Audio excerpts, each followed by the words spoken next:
Hey, what's up guys? This is Anthony from Anthony's Customs, and for this review, we are looking at Neca's Aliens Fireteam Elite Spitter Alien. I meant to review this guy a while ago when I reviewed the other one from this game, but I didn't get around to it, and now I am. But this one's actually a really cool design. I hadn't looked at it that close before. Obviously, this is a review sample. Most of my Neca stuff is, but I would buy most of it even if they weren't sending it. But anyway, this is a really cool design for the Xenomorphs. It's actually, I think, a better design than most of the go-to movie looks. You guys let me know how you feel about that, but this one's pretty cool, so let's go ahead and get it off the stand and take a closer look. This thing stands in this pose because that's basically how it's supposed to be. It kind of walks around like a raptor, that sort of thing. So we're going to measure to right here, right at the top of his carapace in this pose. He's just about 7 inches. That's going to make him roughly, we'll call it 17.5 centimeters. And if you're curious how scaling is, this guy is relatively small for a Neca Xenomorph. Here he is up against good old Darwin. There you go. Alright, so this guy stands out for a couple of reasons, but first we have to do a question of the day. When it comes to Xenomorphs, are you more into the main big chap and just the basics, or are you into the ones that have the extra stuff going on, like the dog ones, or I don't know, any of the variations, I guess, or are you more into the classic ones? You guys can let me know about that. So, this guy, very, very unique look because he's got this big fat neck with these giant pockets for spitting the stuff that he spits. Some kind of acid. I didn't play the game. And it looks super cool. The big fat neck makes him look extra intimidating. It gives him a very different look. Having these tubers come up from the shoulders is a great look, I think, instead of having them stick off the back. Changes the profile significantly. The pointier head, it's way less phallic, looks cool, and I like the paint job on this guy too. Not only do we get the neon translucent plastic with the translucent carapace like normal, but we have the green overtones with a beetle shell going on, like that purpley beetle shell look. I like it. There's some browns and grayish greens throughout the main body. A couple of little red dots up here. That's intentional. I don't know if you guys can see that. Let me see. There you go. It's on both sides. That's intentional. That's not a mispaint. They have a little bit more back here, and then some coloration in the abs. Silver teeth as usual, silver claws all around. Very, very cool looking. It's like a standard Xeno mostly, but then it has a little bit of character, a little bit of style, and I like it. This one could easily blend in with the movie figures if you wanted to do that. It doesn't look like it's some crazy game design like the Razor Claws or something like that. It's just a Xeno with some cool things on the sides of his head, so I like that a whole bunch, and I think they nailed the look. It's very, very nice. Good paint job all the way around. I love that beetle shell look. That's very cool, and this is very well executed. The paint job around those sacks, or whatever you want to call them, it's clean, it's nice, and that plastic looks good, so I'm pleased. 9 out of 10 for paint. You could have a little bit more consistency. You can see kind of like a striping look for the tail, but unless that's intentional, I'm not positive. It could be a little better, but it's pretty good.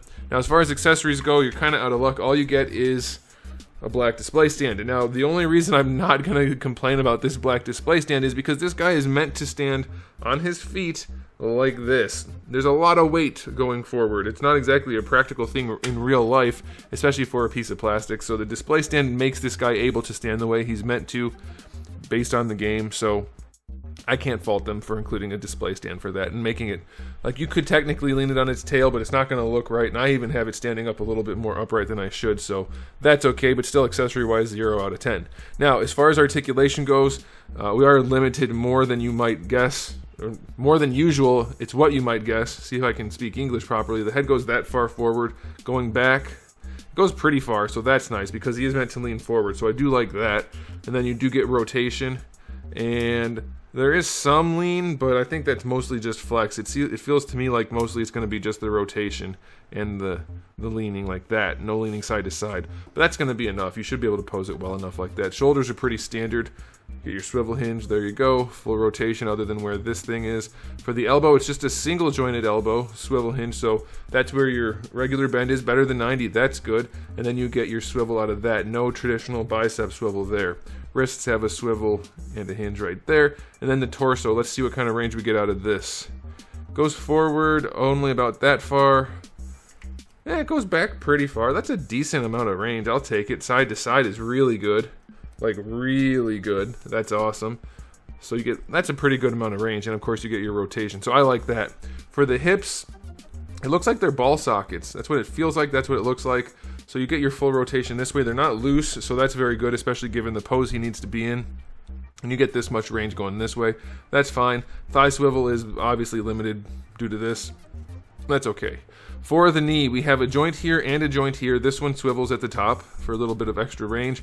All of the knee joints are very heavily ratcheted in a good way, because this guy, like I said, he has to stand in a particular pose if you want him to be accurate. And he can do it. The legs aren't going to collapse on him, so that's very nice. This joint down here, another swivel, and then a hinge. The hinge is very heavy, so it's perfect for this kind of situation. And then for the ankle, we have another fairly heavily ratcheted hinge with the swivel. The swivels are all pretty tight on these guys. You're going to want to heat them up probably before you just crank on them. But you get plenty of range, and they're very functional.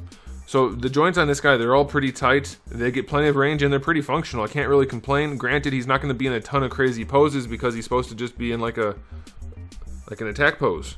Like that mostly. But he can do it, other than the fact that he needs a display stand because he's so front heavy, and that's not Neca's fault. So range on this guy is fine. I like it. I think it's perfectly acceptable. It's limited in some places, but not in others. The tail is bendy, of course.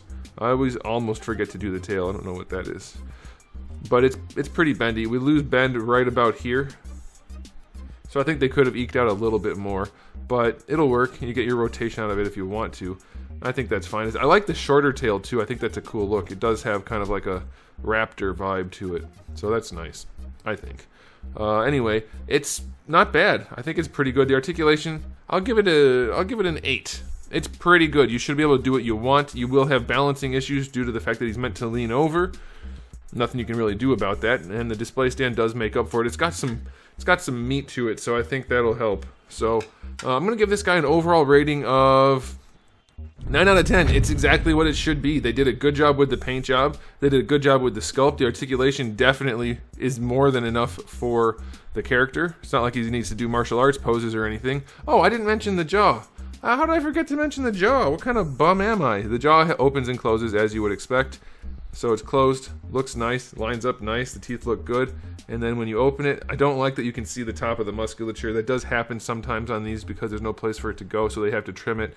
I get it, don't love it. And then the inside jaw does work nicely. So yeah, very good. Okay, so it is a solid figure. I think it does everything it's supposed to do, and the only downside is that it can't really stand on its own.